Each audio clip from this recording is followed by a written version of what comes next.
ketika dia diduga melakukan hal-hal yang baik, itu pasti gimmick. Gitu kan, jadi rumusan pikirannya tuh gitu. Karena masih banyak yang bilang serangan Iran ke Israel itu palsu loh. Iya, fake, banyak. Acting. Setuju nggak? Itu jadi keanehan ya, kayak di Indonesia ini orang bilang kita pro Palestina, mayoritas orang Indonesia gue yakin kita pro Palestina. Tapi pada saat yang sama kita juga anti banget sama Syiah. Pesawat-pesawat Israel yang ngebom Palestina itu buatan Lockheed Martin, perusahaan militer ya dari Amerika Serikat. Siapa sih pemegang saham Lockheed Martin?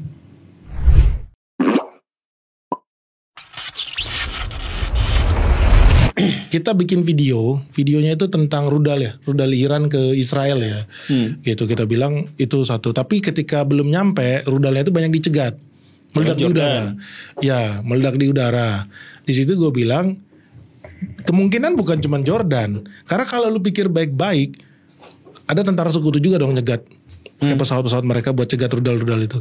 Masa iya lu pikir pesawatnya terbang dari Amerika ke Timur Tengah buat nyegat itu rudal? Kan gak masuk akal. Kan ada pangkalan militer Amerika Serikat. Jangan berangkatnya betul dari pangkalan militer Amerika Serikat yang ada di Saudi Arabia, yang ada di Jordan, yang ada di Israel, Emirat Arab gitu.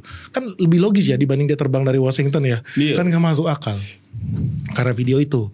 Jadi kita dibilang Benix ini pro Syiah. Ya enggak, kita membahas fakta. Itu tuh membahas fakta. Jadi banyak juga tuh yang komen begitu. Tapi memang masyarakat kita tuh memang apa ya? Saya beberapa waktu yang lalu itu diminta untuk berbicara tema filsafat. Tapi ujung-ujungnya tuh si panitia minta agar tema filsafat itu diarahkan biar nanti ini pembuktian bahwa kebenaran itu kan tidak bahwa manusia itu tidak bisa mencapai kebenaran. Maka yang benar itu berarti agama. Nah, ya kalau misalkan saya percaya bahwa agama itu benar, oke, saya percaya bahwa agama itu benar. Tetapi ketika saya mengkaji soal filsafat, tapi harus diarahkan yang benar itu begini, yang salah itu begini. Nah, itu kita tuh gitu. Jadi kalau misalkan kita podcast Israel Palestina, masyarakat itu sudah a priori berharap bahwa yang kita bahas itu adalah menyanjung satu pihak dan menjelekkan pihak yang lain. Ketika kita tidak sesuai dengan ekspektasi mereka, nah kita dihujat, kita dibully. Jadi nonton tuh untuk menegaskan keberpihakan kita, bukan nonton tuh bukan nyari pengetahuan baru, bukan nyari perspektif baru, tetapi nyari agar dia termasuk bubble kita nggak nih? Jadi kayak bubble media sosial gitu kan. Jadi kita terperangkap pada satu frame, satu pendapat, satu perspektif, satu paradigma. Dan ketika kita nonton orang yang kita suka, misalkan subscriber Pak Benix itu kan berarti dia suka sama Pak Benix, berharap banget bahwa kontennya itu harus sesuai dengan bubble-nya gitu. Akhirnya kita bukan mencari kebenaran, bukan nyari ilmu baru seperti Pak Benix tadi, tapi nyari yang sama bareng sama kita gitu. Oh, I see. Jadi pernah merasakan ya serangan-serangan seperti itu. Jangan-jangan sampai drop nih subscribernya. Sering, makanya saya sering bilang, misalkan ada subscriber, dulu saya tuh suka banget sama Pak Guru, tetapi sekarang setelah mengkritik ini saya jadi hilang respect saya. Kan banyak yang kayak gitu. Saya bilang balik, begitulah di Indonesia. Saya dipuji, disanjung, pinter banget, luar biasa, jenius ketika mendukung kelompoknya. Dan ketika saya mengkritik kelompoknya, saya jadi bodoh, jadi tolol, jadi gak ngerti apa-apa, belum belajar dan lain sebagainya. Jadi benar dan salah seseorang itu ditentukan apakah dia setuju atau tidak dengan pendapat saya. Kan kacau. Gimana cara dia bisa belajar ke depan kalau dia sudah menentukan benar dan salah sesuai dengan pendapat saya? Ya udah ikutin aja pendapatnya, nggak usah paksa-paksa orang lain untuk ngikutin pendapatnya, kan gitu. Tapi kita tuh begitu. Jadi kalau misalkan Pak Benix ngobrol soal Iran sama dengan Syiah sama dengan Islam bengkok. Karena itu maka Islam bengkok itu tidak mungkin bisa melakukan hal-hal yang baik. Ketika dia diduga melakukan hal-hal yang baik, itu pasti gimmick. Gitu kan. Jadi rumusan pikirannya tuh gitu. Karena masih banyak yang bilang serangan Iran ke Israel itu palsu loh. Iya, fake, banyak. Acting. Setuju nggak? Ya enggak lah. Dari mereka tuh berantemnya udah dari zaman dulu, tetapi tetap aja disebutnya sebagai bohong-bohongan. Sedangkan misalkan negara-negara Timur Tengah yang jelas-jelas pro terhadap Israel, mereka jual beli dengan Israel, investasi dengan Israel dan sebagainya, mereka anggap bahwa itulah pembela Islam yang sesungguhnya. Nah, karena kok bisa gitu ya? Iya, karena sudah masuk bubble. Jadi masuk bubble itu jadi kalau misalkan kita melihat video lain yang bertentangan dengan ide kita, ya udah blacklist, itu berarti salah. Kalau misalkan ini itu berarti benar gitu. Jadi kita tuh kebanyakan berpikir secara a priori. Kita ambil dulu satu kesimpulan, hipotesis itu kita yakini sebagai sebuah kebenaran, maka media sosial kita itu kan memberikan informasi manapun, semuanya, mau yang hoax, mau yang tidak, mau yang pro ini, pro itu dan sebagainya. Nah, kita hanya akan memilih apa-apa yang sesuai dengan pikiran kita sebelumnya. Jadi kita nggak bisa belajar, kita nggak bisa menemukan perspektif baru, kita tidak bisa mendiversifikasi pikiran kita. Kita hanya akan fokus pada satu hal yang membuat kita picik. Kenapa bisa begitu? Apa karena orang Indonesia itu gullible atau gampang dicuci otak? Iya, gampang Ada dicuci faktor itu nggak? Iya, gampang dicuci otak itu karena kemampuan kita dalam membaca itu rendah. Jadi nemu sebuah ide baru itu luar biasa, wow gitu. Dan akhirnya kita terjebak di situ.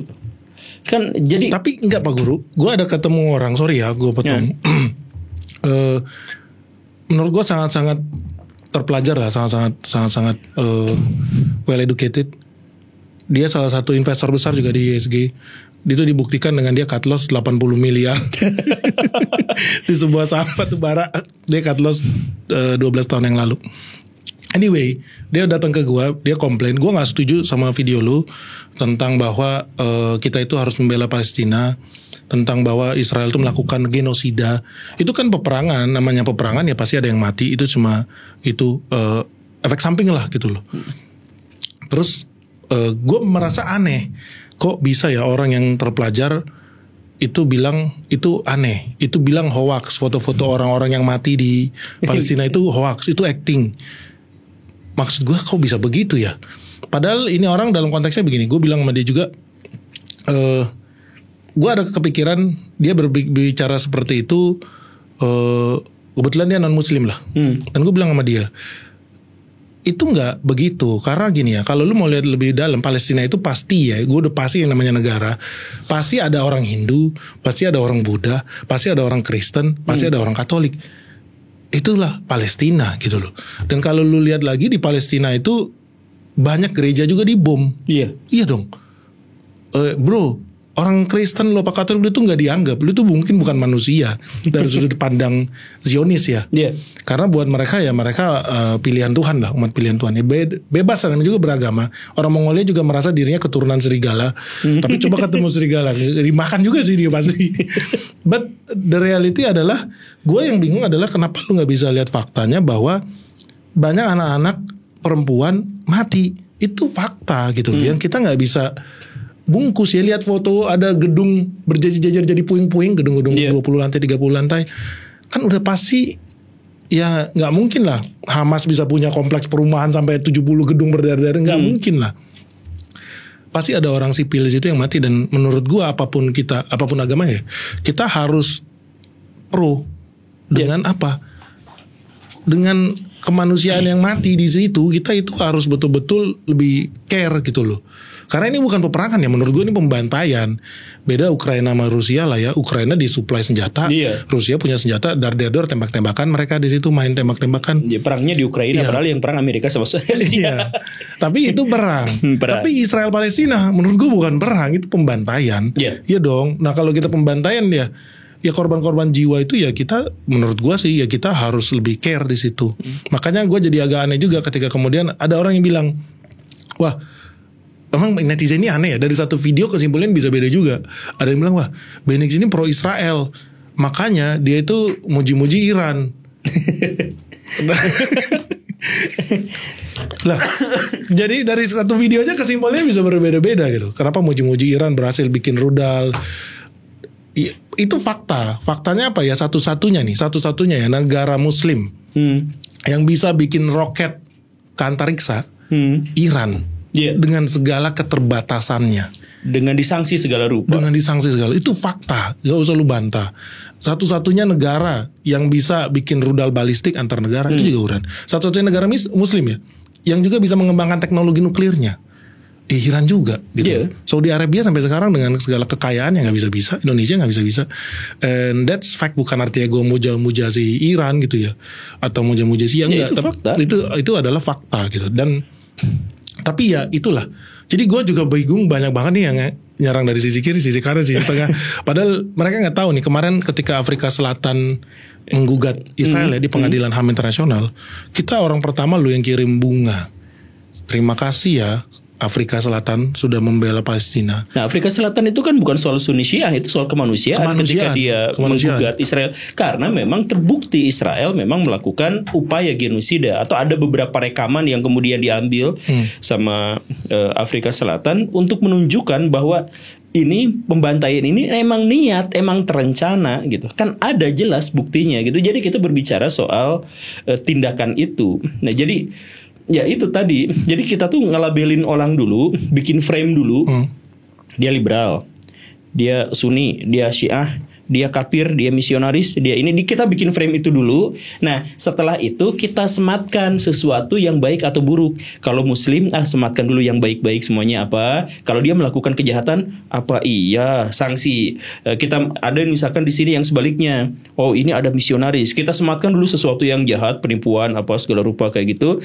Nah, kalau misalkan dia melakukan yang jahat tuh kan benar dia melakukan seperti itu gitu. Jadi kita tuh bikin frame dulu gitu. Bikin frame berdasarkan profil gagasan. Oh, prejudis ya. Iya. Jadi dia udah ada stigma ya, prejudis. Iya, kita bikin dulu yang seperti itu. Jadi kalau misalkan Pak Benix disebut pro Syiah atau misalkan di ini ya tapi ya jangan kesel juga lah. Soalnya mereka yang ngomong seperti itu tuh juga nggak paham sebenarnya itu. Juga nggak paham gitu. Iya.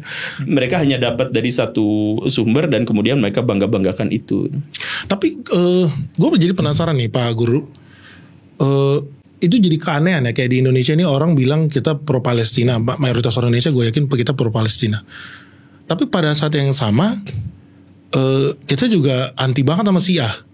Seolah-olah kita tutup mata dengan fakta bahwa sampai detik ini tidak ada satupun negara Sunni di Timur Tengah menembakkan satu butir peluru pun ke Israel. Kata mereka ada. Jadi katanya ini beneran. jadi gini nih ya. Ya seperti tadi itu. Jadi ketika misalkan saya mempertanyakan kenapa sampai sekarang Saudi misalkan ya Saudi tidak melakukan pembelaan terhadap Palestina.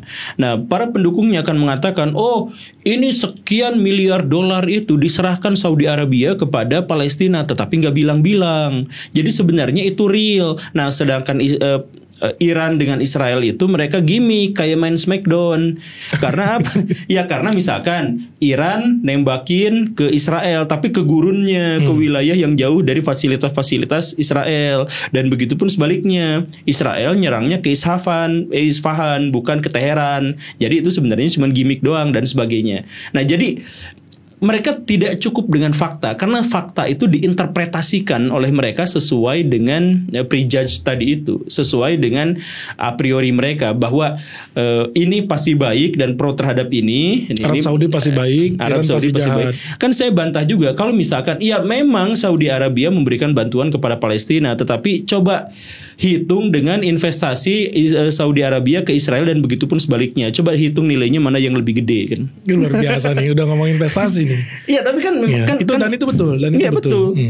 Jadi karena Saudi sekarang itu sedang kepepet tahun 2030 itu bahan bakar fosil akan sebisa mungkin dikurangin, dihabisin, maka mereka investasi di negara-negara lain, di Cina termasuk di Indonesia. Tapi kan investasi mereka tuh pasti di riset dulu ke negara mana yang layak, ke negara mana. Nah, kalau Israel kan sangat layak untuk investasi di situ karena sumber daya manusianya bagus, makanya di investasinya Saudi Arabia di sana juga besar. Nah, itu kan harusnya juga dihitung. Jadi bukan soal bantuan ke Palestina berapa, tapi juga hitung. Nah, tapi balik lagi bahwa Saudi dalam konteks ini sudah menjadi negara modern. Jadi dia berpikir tentang jangka panjang, bukan soal permusuhan, bukan soal apa, bukan ngomong agama juga. Bukan ngomongin soal agama juga. Dia ngomongin masa depan negaranya. Masa depan negaranya bahwa tahun 2030 bahkan di beberapa negara Eropa 2025 sudah mulai mengurangi fosil, bahan bakar fosil itu. Nah, jadi Saudi Arabia sekarang keteteran visi 2030 kan. Jadi wajar. Sah-sah aja dia membela Israel. Aja, bukan membela Israel, membela kepentingan mereka di Israel. Oke, bagus nih. Kata-katanya bagus nih. Biar gak dibully. Jadi Pak Guru, dari segi investasi, mungkin Pak Guru pernah dengar BlackRock ya? Salah satu BlackRock perusahaan investasi terbesar di dunia. Indonesia nggak ada kantor cabangnya. BlackRock perusahaan investasi terbesar di dunia. Kenapa? Nggak tahu, mungkin nggak menarik buat investasi, tapi mereka buka cabang di Singapura. Oke. Nah di Asia cabang dia salah satu yang terbesar, tahu nggak di mana? Di Arab Saudi. Jadi bertanya-tanya nggak kenapa? Karena banyak follower kita kan investor juga. Dia bilang, Ben, lu bahas McD, boykot segala macam. Kalau berani bahas dong BlackRock. Menurut mereka BlackRock itu geng Yahudi yang kita harus anti banget gitu loh. Mereka anti banget dengan Yahudi.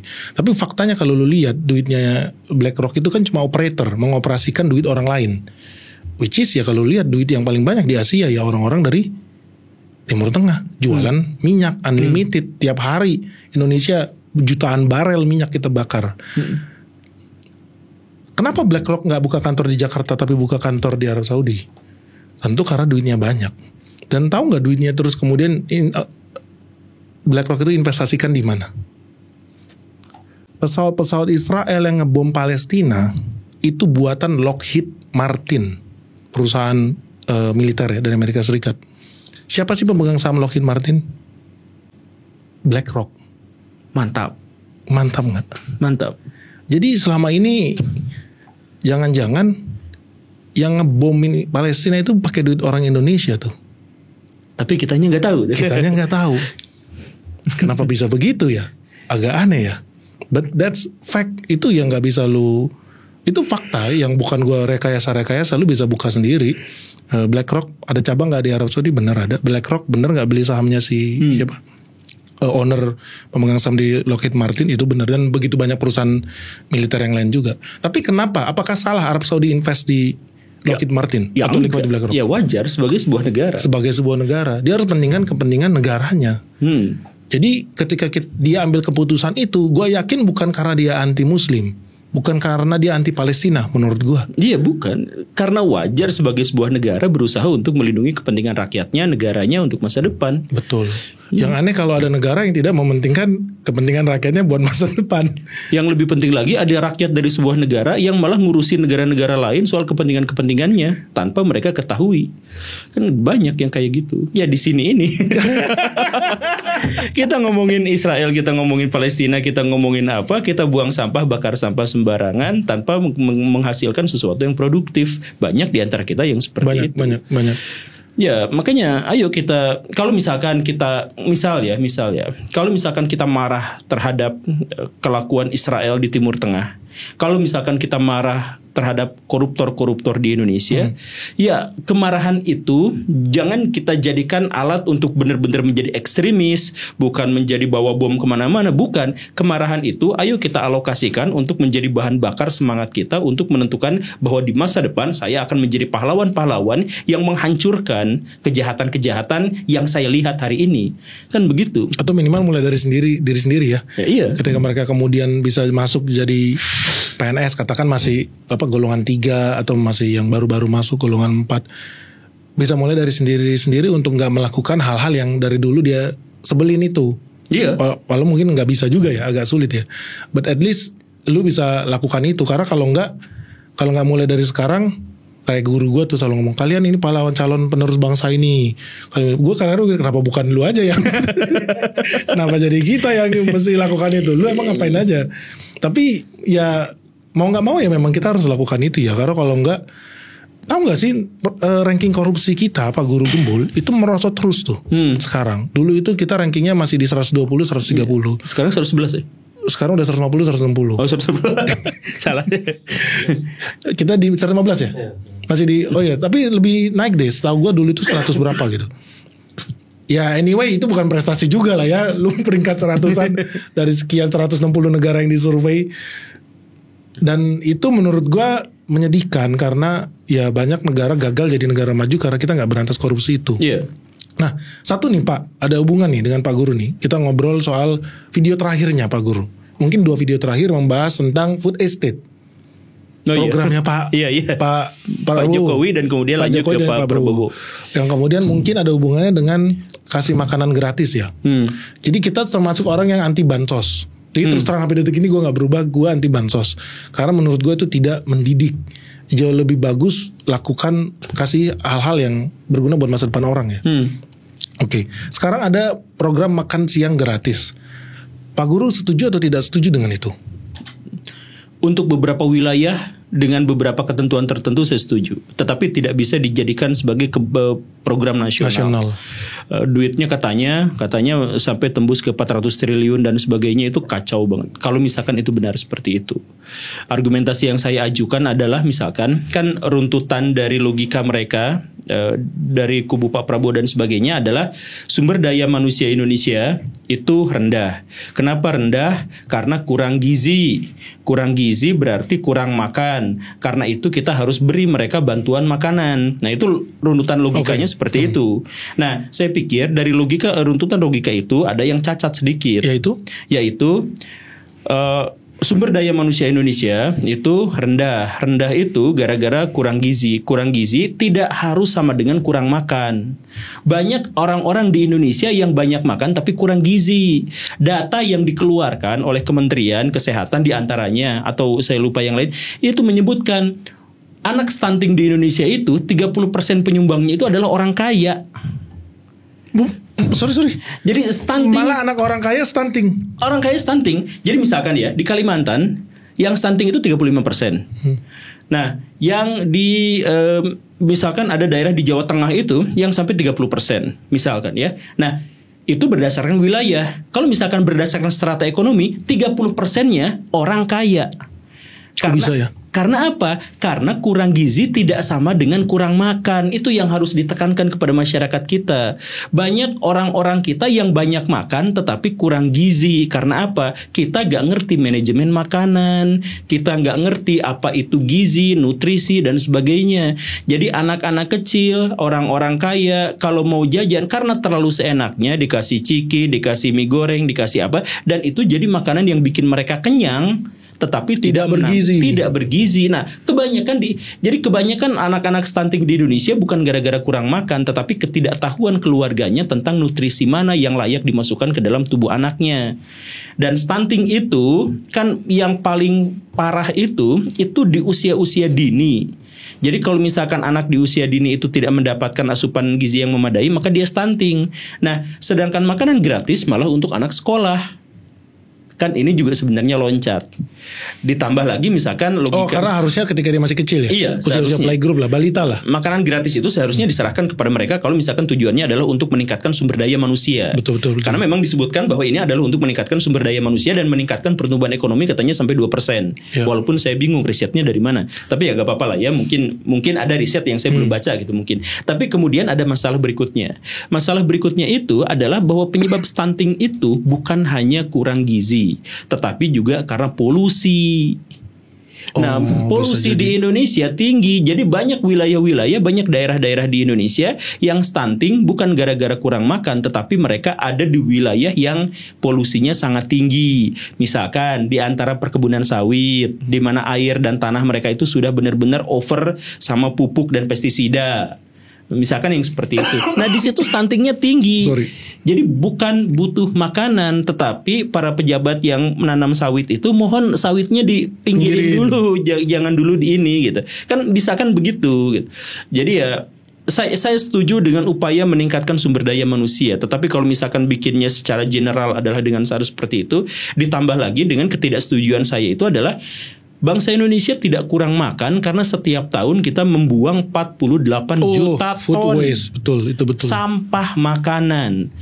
Orang di Indonesia yang kelaparan atau yang dihitung kelaparan, yang makan sehari 2 kali aja udah syukur itu 16 juta orang. Makanan yang kita buang 48 juta ton setiap tahunnya. Di kota besar aja, Pak. Ya? Di kota besar.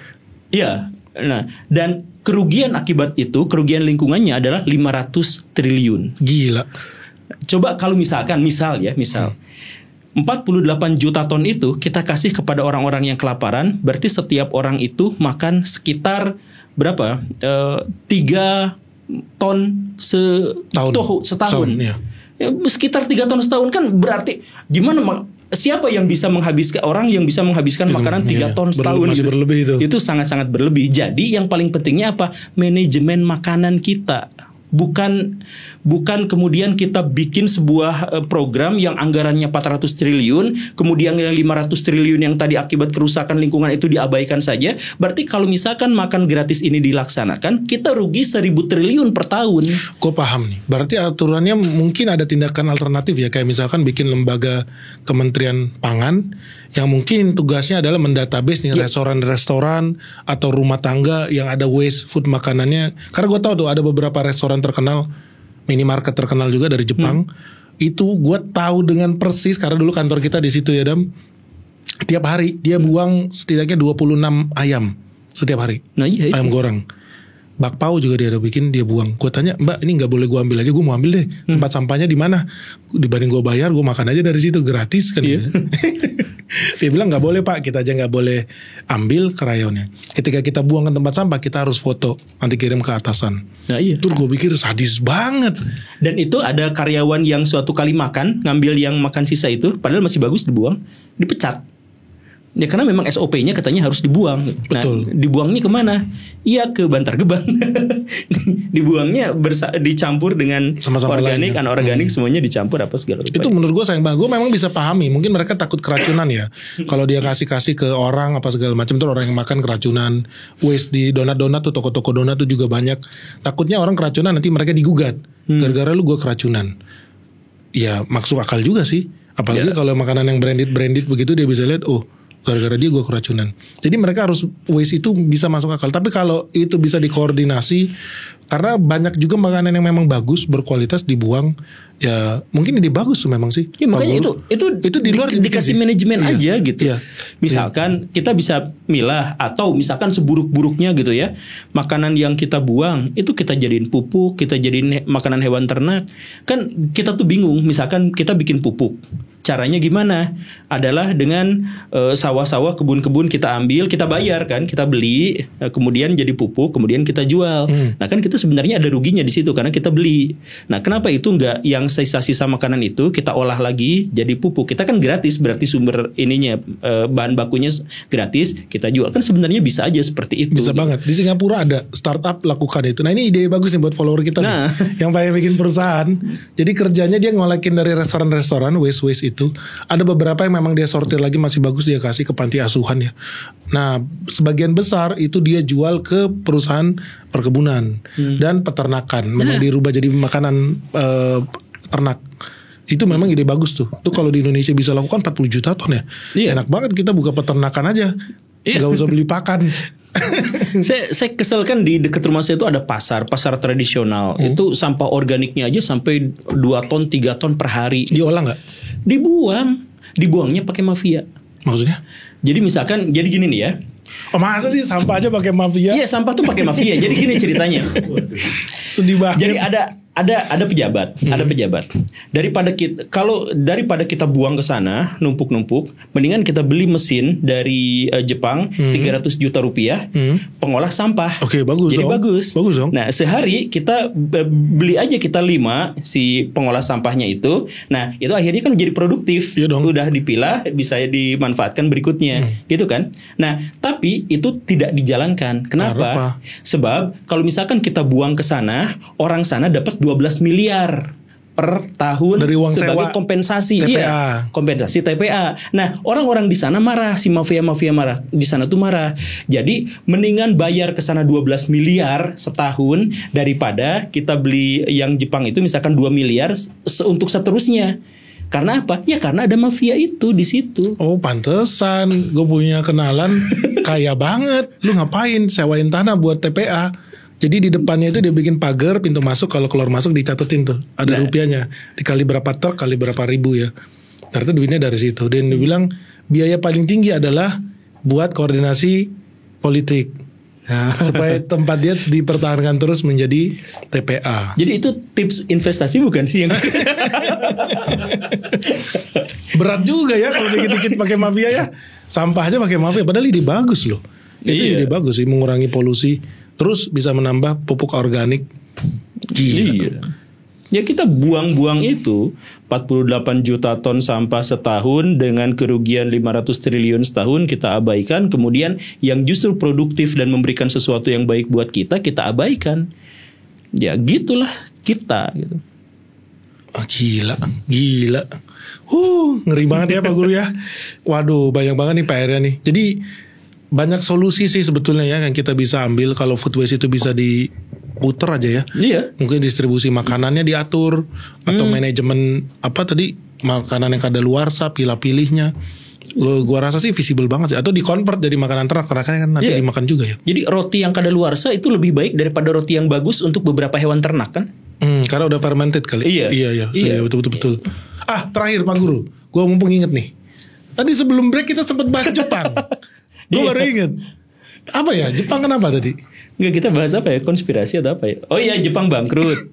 Jepang bangkrut karena kalau Indonesia pintar. Iya. Apa hubungannya? Iya, jadi kan teori konspirasi ya. Ini teori konspirasi. Kalau misalkan Indonesia pintar-pintar, maka Indonesia nggak harus membutuhkan Toyota, Honda, Yamaha, Suzuki dan sebagainya dari sana. Kita bisa bikin sendiri.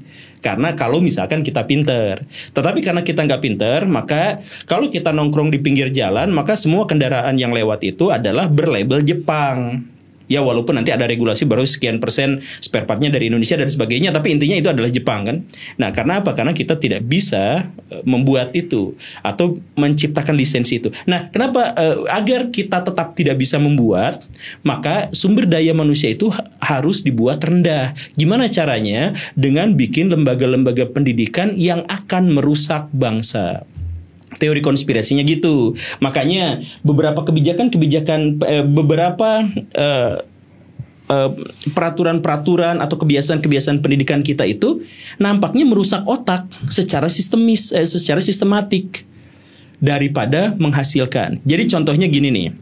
Yang merusak otak itu gini. Pak Benix punya otak, saya juga punya otak. Nah, bagaimana cara otak bekerja itu? Otak hanya akan menyimpan sesuatu yang menurut dirinya penting. Menyimpan informasi hanya yang penting saja. Yang menurut dia tidak penting itu akan diabaikan. Lupa. Dan itu akan tergantung pada bakat yang juga sudah disadari oleh Pak Benix, disadari oleh saya. Jadi misalkan orang-orang yang sejak awal bakatnya memang musik, jadi dia akan mudah lebih hafal pada musik, dia lebih bisa menciptakan, dia lebih peka terhadap musik yang enak dan gak enak dan sebagainya. Nah, jadi kalau misalkan ada pelajaran yang berhubungan dengan musik, itu pasti akan menerap lama dalam otaknya. Gitu kan? Kalau yang suka pada misalkan olahraga, maka dia akan lebih mudah mengingat materi-materi atau gerakan-gerakan yang berhubungan dengan olahraga. Gitu. Nah, rumusnya begitu. Itu kerja otak itu begitu. Nah, sekarang tidak jadi begitu. Sekolah-sekolah kita itu semua pelajaran harus dipelajari bahkan ketika kita tidak tahu tujuannya apa. Tadi yang gue bilang itu yang komplain tuh ya. Belajar fisika, kimia, bahasa Inggris, bahasa daerah, bahasa ini. Kan kita nggak ngerti juga siapa istrinya Kapten Patimura gitu. Buat apa? Ya, buat apa? Buat apa bro? Dan kita tanya misalkan nanti kepada Pak Prabowo, tahu nggak itu? Nggak tahu. Nggak taunya pun jadi presiden. Artinya apa? Materi-materi itu tidak relevan buat kehidupan karena ada tahu dan tidak tahunya kita nggak ngaruh buat kehidupan. Betul. Kan tadi nggak tahu kan? Jadi investor, punya perusahaan, itu jadi presiden, itu jadi artis. Padahal mereka nggak tahu. Padahal gue nggak tahu tanggal lahirnya Soekarno. Nah iya. Nah misalkan begitu ya. Nah artinya apa? Artinya pelajaran-pelajaran itu tidak relevan dan kita tidak sejak awal tuh nggak ngerti pelajaran-pelajaran itu, tapi dijejalkan. Akhirnya mekanisme dalam otak kita adalah kita lupakan karena nggak penting menurut kita. Lalu ada ulangan, kita harus mengingatnya, baca, lupa lagi. Secara alamiah kita melupakan, baca lagi, lupa lagi, baca lagi. Otak kita sejak awal sudah dibuat stres, tertekan, buang-buang energi hanya untuk menghapus dan memasukkan lagi materi itu. Jadi otak kita tuh udah rusak. Akhirnya apa? Usia SMP, usia SMA, ketika kita sekolah, kemudian ada kabar, guru ini gak masuk, hore. Kan jam pelajaran paling enak itu adalah jam pelajaran kosong. Bener juga. Padahal pas kita kosong tuh sebenarnya kita gak ngapa-ngapain juga sebenarnya. Kenapa kita seperti itu? Trauma belajar. Trauma belajar. Bayangin, trauma pada sesuatu berarti kita takut sama sesuatu. Ini trauma belajar. Kalau sudah trauma belajar, ya kedepannya dijamin SDM kita tuh rendah. Karena belajar aja udah trauma. Menyakitkan ya. Nah, itu dimulainya dari mana? Dimulai dari sistem pendidikan di mana kita dipaksa mempelajari sesuatu yang bahkan kita nggak tahu faedahnya apa. Gua tuh masih inget Pak Guru, gua harus bisa membedakan mana putik, mana kepala sari, mana mahkota sari. Iya. Buat apa coba? Iya. Dan nggak jadi apa-apa. Proses simbiosis mutualisme ya itu masih boleh lah. Tapi proses bagaimana amuba membelah diri. Lu bayangin kelas 2 SMP dulu pelajarin kenapa amuba membelah diri. Ada proses mitosis, ada meiosis. Kenapa ya gue pelajarin ini ya? Tapi kalau gue nggak bisa jawab disuruh maju dicambuk. Ada yang lebih penting dari situ. Apa? Materi-materi yang penting justru gak diajarin. Seperti? Kalau misalkan mau belajar biologi, belajarlah tentang diabetes. Karena kita negara keempat terbesar yang punya diabetes. Iya, betul. Yang mengancam Indonesia, sumber daya manusia Indonesia benar-benar diantaranya adalah diabetes. Kita nggak belajar, makanya kita sekarang gendut-gendut. Nah itu juga. Tetapi di sisi lain sesuatu yang kita ngerasa nggak penting justru malah diajarin. Kan gitu. Makanya kita perlu tahu bagaimana gizi. Iya. Betul ya dari awal ya. Jadi sesuatu yang penting gak diajarin, sesuatu yang gak penting. Nah misalkan belajar ekonomi, kan Pak Benix ahli ekonomi, tukang ekonomi. Misalkan gini, kalau misalkan mau meningkatkan sumber daya manusia Indonesia dengan meningkatkan kemandirian finansial di antara mereka, maka waktu sekolah mereka seharusnya diajarin gimana caranya dapat duit, gimana caranya mengelola duit, dan gimana cara menguasai aset. Dan cara membayar pajak. Membayar pajak. Itu yang diajarin. Tapi pelajaran ekonomi kita adalah apa perbedaan ekonomi kapitalis, komunis dengan Pancasila. Doktrin. Nggak penting itu. Ya itu nggak penting, itu doktrin. Nah, jadi yang diajarin ya cara membangun bisnis, cara membuat pembukuan. Iya. Menurut gue tuh penting banget sih dari awalnya bagaimana cara financial management. Nah waktu sekolah kita gak bahas itu. Kita gak diajarin. Yang diajarinnya adalah ekonomi, tapi ekonominya tuh yang nun jauh di sana gitu. Ya mungkin sekarang udah gak relevan lagi. Iya itu, masa kita bahas ekonomi kapitalis sama komunis gitu. Emang zaman perang dingin apa? Iya udah selesai ya itu ya. Iya. Itu sih, itu satu hal yang gue pengen lakukan tuh. Kalau misalkan gue jadi guru ya, atau punya kesempatan buat itu, menurut gue penting banget yang namanya melek finansial. Karena kalau enggak kita jadi mudah banget terjebak dengan judi-judi online, harapan-harapan jadi kaya mendadak, jadi kaya dalam waktu cepat, tidak tanpa kerja keras. Oh itu semua hoax lah itulah. Itu karena kita nggak dikasih literasi dari awal. Kalau mau dapat kerjaan pasti datang aja ke Jakarta, misalnya datang aja ke Bandung gitu. Yang kalau orang kampung kan gitu. Jadi ya kita tuh diajarin, karena kita nggak diajarin maka kita tuh nggak ngerti gimana caranya untuk mencapai kemandirian finansial itu. Dan akhirnya kita tergantung pada yang lain-lain. Kemudian untuk menutupi kemiskinan dan kegagalan kita melakukan dua hal. Satu, kita menyalahkan pihak lain, yang tadi itu mental victim tuh. Kemudian yang kedua, kita menyalahkan Tuhan. Buset. Ya takdir mah sudah diatur.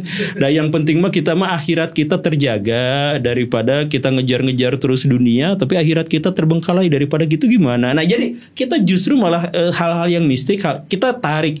Ya orang-orang yang ngomong gitu saya yakin adalah orang-orang yang mencoba untuk menutupi rasa sakitnya atas kegagalan dengan sesuatu yang berhubungan dengan agama. Tapi memang Indonesia dikit-dikit agama ya? Ya iya. Kenapa ya? Dan agama tuh, rasionya nggak di kadang-kadang. Bukan. Kita bukan fanatik pada agama. Kita nggak fanatik sama agama. Kita fanatik pada simbol-simbol yang bisa. Iya. Jadi gini nih, kalau misalkan kita fanatik agama, setiap koruptor akan berpikir bahwa ini akan menyebabkan saya masuk neraka sekian ribu tahun. Kalau dia fanatik ya. Kalau dia fanatik agama, dia percaya surga neraka dong. Ya, gitu tapi kan dia nggak ngomong gitu. Dia mikirnya adalah sesuatu yang berhubungan dengan simbol-simbol. Kamu Islam bukan? Ya, kan kayak gitu. Bukan dijawab beneran maksudnya. Maksudnya kan dimulainya dari pertanyaan-pertanyaan yang kayak gitu. Jadi kalau misalkan ada di Indonesia tuh di Google tuh ada catatan yang lucu loh khusus untuk masyarakat Indonesia. Kalau ada selebriti yang baru terkenal, terus nanti agamanya apa? Iya kan? Iya itu agamanya. Gue sering banget itu mencari. Kok baru tulis gini tiba-tiba apa agamanya apa? Ini apa agamanya? Ya itu. Ada media yang lucu deh.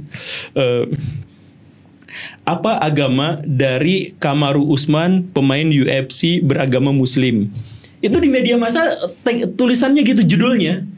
Nah, profil dan agama dari Kamaru Usman, petarung Muslim UFC gitu. Kan itu udah ditulisin di situ Muslim, tapi masih ditanya apa agama gitu. Ya karena si media-media itu tahu bahwa yang di search di Google itu, makanya dia pakai clickbaitnya itu gitu. Ya karena memang kita tuh ke situ gitu, pada simbol-simbol. Oke. Bukan pada perbuatan-perbuatan. Karena kalau memang betul-betul ekstrim, dia pasti menjalankan perintahnya. Ya, iya. Jauhilah, karena benar-benar ekstrim lah dia. Iya. Tapi kalau ini karena dia takutnya sama simbolnya doang, jadi cuma actingnya aja yang dikuatin. Iya. Jadi actingnya, simbolnya, wujudnya, ininya itu. Kalau misalkan hatinya, ini berlaku buat agama aja, apa aja? Buat karena semua gue udah ketemu semuanya. Iya. Semuanya sama. Iya betul. Tapi memang di masyarakat Indonesia itu adalah masyarakat yang agamanya apapun tuh relatif taat, tapi relatif taat pada simbol-simbol itu. Simbol-simbolnya. Gitu. Oh. Jadi itu hal yang baik apa hal yang buruk? Buruk lah. Ya itu kan wujud dari kemunafikan itu. Jadi jangan-jangan menurut Pak Guru harusnya pelajaran agama dihilangin aja dari SD, SMP, SMA. Pelajaran agama itu jadi gini, saya punya pikiran, punya prinsip bahwa ajaran agama itu tidak boleh disekulerkan. Jadi kalau sekularisme itu saya menolak sebenarnya. Jadi sekularisme agama itu contohnya apa? Ada pelajaran agama, ada pelajaran non agama. Lah, kok bisa dipisahin kayak gitu? Ada sekolah-sekolah SDIT, SMPIT. Jadi sekolahnya itu adalah kurikulum nasional dan kurikulum agama. Kan itu sekuler, pemisahan antara agama dengan kehidupan duniawi. Padahal yang seharusnya itu adalah agama itu menginspirasi seluruh kehidupan duniawi kita. Jadi kalau misalkan saya beragama itu, saya kuliah di jurusan matematika, itu pelajaran agama. Ketika matematika itu digunakan saya untuk membangun jembatan agar masyarakat bisa lewat di situ. Saya bisa membangun studio yang bagus agar orang-orang bisa mendengar podcast saya dengan lebih baik. Itu kan sebenarnya agama. Jadi perwujudan dari agama itu diwujudkan dalam ilmu-ilmu yang disebut sebagai ilmu duniawi. Nah, kalau misalkan di sekolah ada pelajaran agama secara terpisah, terus ada pelajaran matematika, matematikanya itu nggak pakai agama, makanya banyak korup. Oh, jadi hitung-hitungannya cuan aja, nggak peduli tetangga sebelah banyak mati kelaparan. Nah itu pergi haji itu bangun masjid sampai kubahnya emas, di pinggir-pinggir kubah emas itu masih banyak orang-orang yang ngemis. Kan kacau. Ngeri, jadi ya? gimana agamanya tuh di mana dalam konteks itu gitu. Ya simbolnya ada kubah emas gitu. Kubah emasnya ada, tetapi kalau misalkan kita lihat zaman Nabi, misalkan zaman nabinya Nabi Muhammad gitu.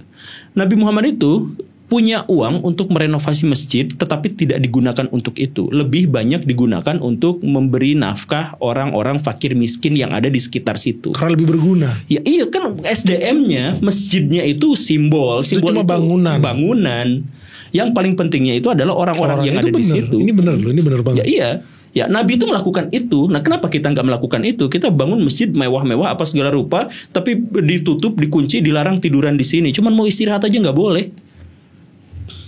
Ya, di mana agamanya di situ? Padahal itu dibangun buat umat ya. Ya iya, dibangunnya buat umat. Bukan buat dilihat-lihatin aja. Iya. Bagus banget. Bagus banget. Jadi sebenarnya pelajaran agama dibutuhkan nggak? Dibutuhkan untuk semua pelajaran, untuk seluruh aspek kehidupan. Jadi kalau misalkan masuknya jadi ke filosofinya ya. Ya, jadi belajar matematika didasarkan pada agama bahwa kita misalkan harus menggunakan matematika ini dengan sebaik-baiknya. Kita misalkan belajar ekonomi, ayo kita berpikir bagaimana caranya supaya kesejahteraan itu merata bukan hanya dikuasai oleh segelintir orang saja. Jadi kalau misalkan nanti saya jadi orang kaya, saya harus berpikir distribusi ekonomi saya harus kemana, kemanfaatan kehidupan saya kemana. Nanti saya punya perusahaan yang besar sebagian untuk kehidupan saya, tapi ini harus manfaat buat masyarakat apa? Iya. Nah, ekonomi yang didasarkan pada nilai-nilai agama berarti baik, ya kan? Nah, atau misalkan ketika kita belajar misalkan tentang biologi, ya kita berpikir bagaimana caranya agar itu tuh bisa bermanfaat buat orang lain. Ada misalkan penyakit-penyakit di dunia ini yang sampai sekarang belum ada obatnya. Nah, sekarang kita menghakimi penyakit-penyakit yang gak ada obatnya itu dengan kaitannya dengan dosa-dosa seseorang. Kutukan.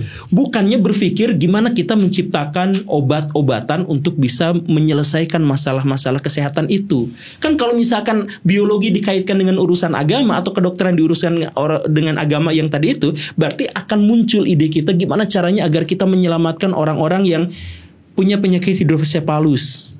Kan sampai sekarang belum ada obatnya. Kita pikirin itu. bukan malah menghakimi orang yang kena HIV itu pasti mereka itu adalah pecandu narkoba, pendosa. Ya, daripada kayak gitu kan kenapa kita nggak? Nah itu jadi agama justru harus digunakan untuk menginspirasi semua bidang studi dan pengetahuan yang kita punya, bukan dipisah. Menarik nih. Mendorong juga. Menarik dan mendorong. Ya karena banyak hater yang menganggap bahwa ya sudahlah. Bahwa apa? Iya bahwa itu adalah pikirannya orang-orang yang nggak benar, bahwa apa gitu. Ya kayak gitu kan. Masih banyak itu di dekat rumah saya di sekitaran Bandung itu santri-santri yang jenius, yang pinter-pinter diajarin sama kiainya. Kan pelajaran matematika mah nggak akan dibawa mati. Nanti kamu di kuburan juga nggak akan ditanya tentang trigonometri rumusnya gimana. Masa malaikat nanya kayak gitu, ketawa kayak gitu. Jadi yang diajarinnya itu, jadi yang paling penting itu adalah ilmu-ilmu agama. Ya ilmu agama itu kan harus diterapkan, harus dilaksanakan. Bagaimana penerapannya itu adalah dengan ilmu-ilmu yang dianggap sebagai ilmu dunia tadi gitu. Masa kita bangun masjid nggak pakai arsitek yang nggak pakai matematika kan nggak mungkin. Betul. Iya, jadi ilmu ekonomi dan sebagainya itu adalah upaya kita mengimplementasikan agama dan keyakinan yang kita punya. Itu ada teori konspirasinya juga jangan-jangan sama kayak pendidikan di Indonesia. Ya itu elit global berusaha untuk menghancurkan pikiran kaum muslimin agar kaum ya gitu. Ya. Tapi ada satu Pak Guru, gue bisa share. Ini kejadian nyata dari teman kita yang nyalek di sebuah daerah di Jawa Barat gitu kan. Aduh kesebut lagi dari daerahnya. Intinya dia bilang dia kalah dari salah satu kandidat karena teman kita ini modalnya cuma 12M. Sementara yang ngalahin dia 20M. Ini buat DPR ya. Nah terus gue tanya, emang gimana sih cara dia bisa menang? Iya soalnya dia bagus men strateginya, bagi-bagi kambing, bagi-bagi pupuk apa segala macem. Karena dia tahu banget marketnya dia adalah petani itu kan miskin ya. Terus dia udah berapa kali menang di situ emangnya? Dia udah 5 kali lebih. Waduh. Menang terus gitu. Terus gue tanya, kenapa sih orang-orang itu nggak sadar kok dia udah menang 5 kali lebih tapi mereka tetap gitu-gitu aja, tetap miskin di situ. Nah itu memang seninya Ben nih, karena teman kita nih agak error juga. Itu memang seninya Ben. Memang kita itu harus pelihara konstitusi kita, tergantung wilayahnya. Kalau wilayahnya miskin, kita pelihara dia supaya tetap miskin. Jadi ketika kita bagi-bagi pupuk, mereka senang. Nah. Karena tadinya dia nanya ke gue gini, Pak Guru, Ben gimana Ben biar gue menang di daerah sini gitu kan. Oh gue ada ide gampang, kita bikin aja di situ sekolah khusus buat ngajarin orang gimana cara animasi, 3D design atau video editing. Gue yakin kepake banget, gue aja butuh.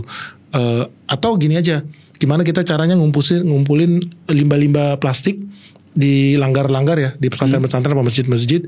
Nanti gue yang beli deh, karena gue punya kenalan buat ini jual ini jadi limbah kiloan.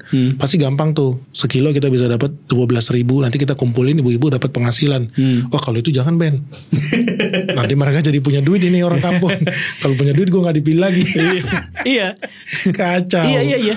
Kemiskinan dibenihin, dipupukin, kemiskinan kebodohan itu agar bisa dipanen tiap 5 tahun sekali. Jadi memang betul itu. Siapa yang gigitin ini? Jadi memang betul itu udah sistematis ya. Ya. Jadi ya mungkin tadi Pak Guru ada kasih contoh orang Jepang, ya mungkin ada benarnya juga ya, karena faktanya udah berapa tahun Indonesia merdeka nih? Udah 50 tahun lebih. Nggak ada tuh motor mobil Indonesia. Aneh. Kenapa kita nggak punya? Itu menurut gue jadi pertanyaan. Padahal kita bisa alih teknologi dari zaman dulu banget kan ya? Iya. Motor itu dari dulu sampai sekarang rodanya cuma 2, nggak teknologi yang wow banget gitu loh. Disertasi aja bisa copas, masa motor gak bisa?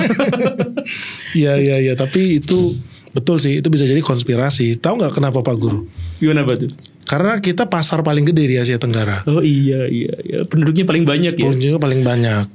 Sumber dayanya banyak. Sumber dayanya juga banyak. Jadi memang kita harus belanja produk mereka.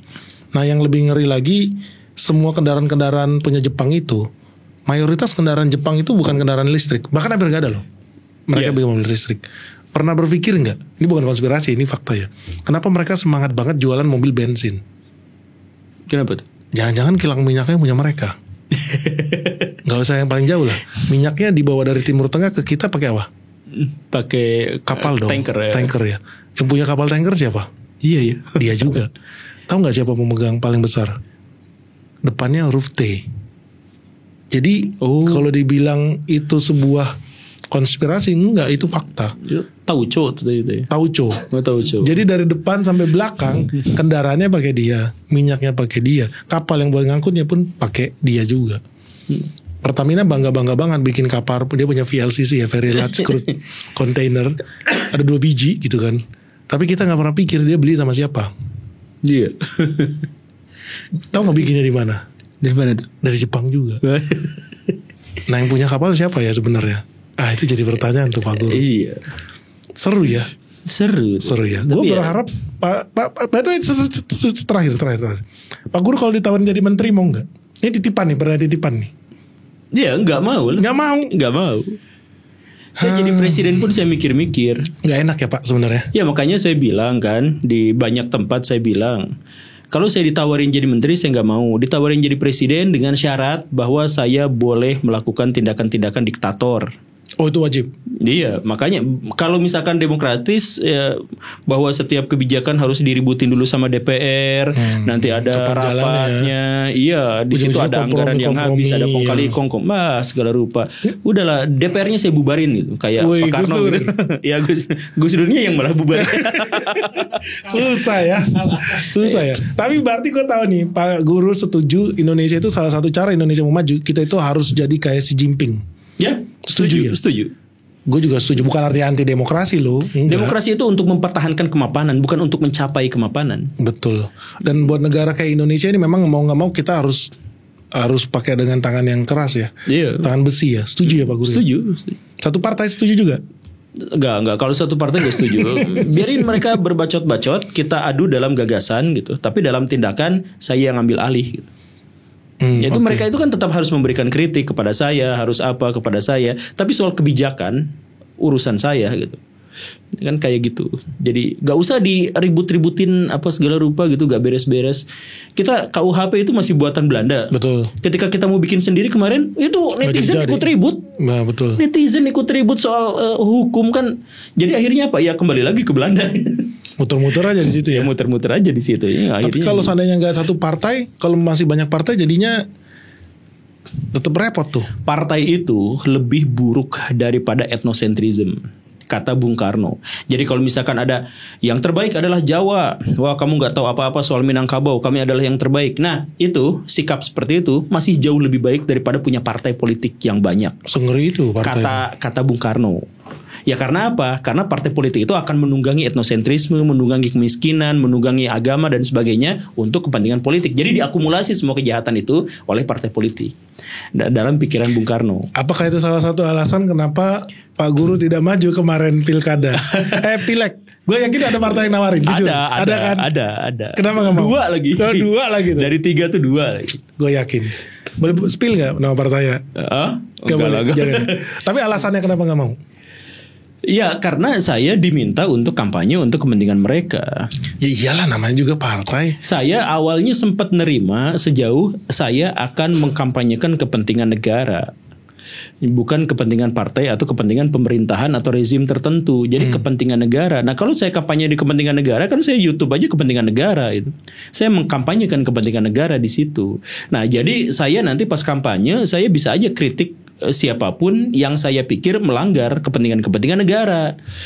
Kan walaupun itu bagian dari koalisi partai. Iya. Ya kan koalisi partai. Jadi gini nih.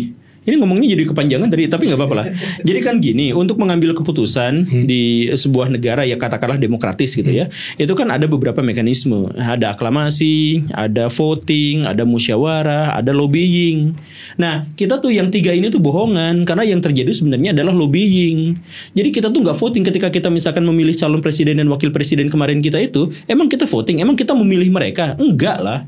Mereka di antara mereka lobby dulu, mereka tanpa udah setting dulu. Kita nggak tahu kepentingan mereka, kita nggak ngerti transaksi kebijakan mereka tuh kan nggak tahu. Langsung disodorkan. Kalau golput berarti nggak baik dan sebagainya. Akhirnya kita dipaksa milih satu di antara 3. Demokrasinya di mana?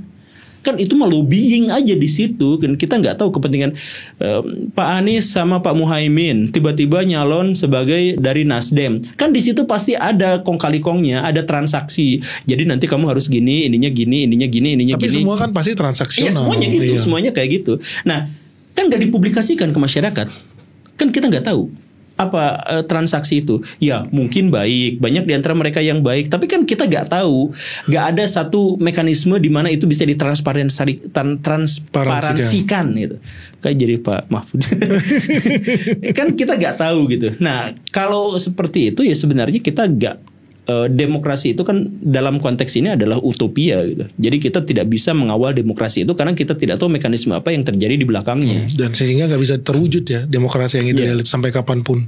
Iya. Karena utopia. Nggak ada ideologi yang sempurna, itu nggak ada. Tapi dalam konteks ini demokrasi hanya bisa ditempatkan pada tempat-tempat tertentu. Amerika Serikat sukses dengan demokrasi ya karena cocok dengan mereka. Apakah kita juga cocok dengan itu? Kan enggak. Indonesia terlalu beragam. Makanya menurut Plato sama Aristoteles, mereka kan penggaung ya, orang kalau bilang demokrasi kan selalu ke Yunani.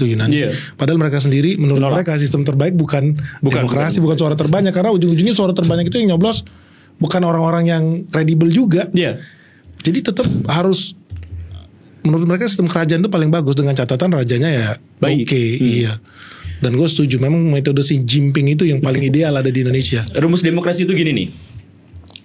Profesor poin suaranya 1. Maling poin suaranya 1. Tukang ojek poin suaranya 1. Semuanya sama. Artinya kalau misalkan dalam sebuah negara ini mayoritas dikuasai oleh para penipu, maka yang akan terpilih pasti juga adalah iblis. Jadi kalau misalkan kan masyarakat Indonesia sekarang hitung mayoritasnya kan banyak yang ya kayak gitu. Ya yang dipilihnya adalah yang sesuai dengan representasi mereka.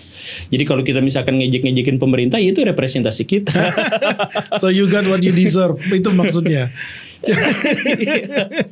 Jadi memang kita pantas menerima ini ya. Iya, kita pantas menerima ini. Oke, siap. Thank you banget Pak Guru. Kita dapat banyak ilmu luar biasa hari ini. Saya juga dapat banyak ini, diskusinya seru sih. Senang banget bisa ketemu Pak Guru Gembul. Maybe next time kita bolehlah bermain ke tempat Pak Guru Gembul ya. Iya. Tapi tidak dengan studio yang sekeren ini. Oh enggak lah. Kita lebih senang main ke tempat Pak Guru karena Pak Gurunya, bukan karena tempatnya ya. Terima kasih banyak buat waktunya Pak Guru Gembul. Sehat selalu. Amin. Sampai ketemu lagi. Salam sehat. Salam cuan. Bye-bye.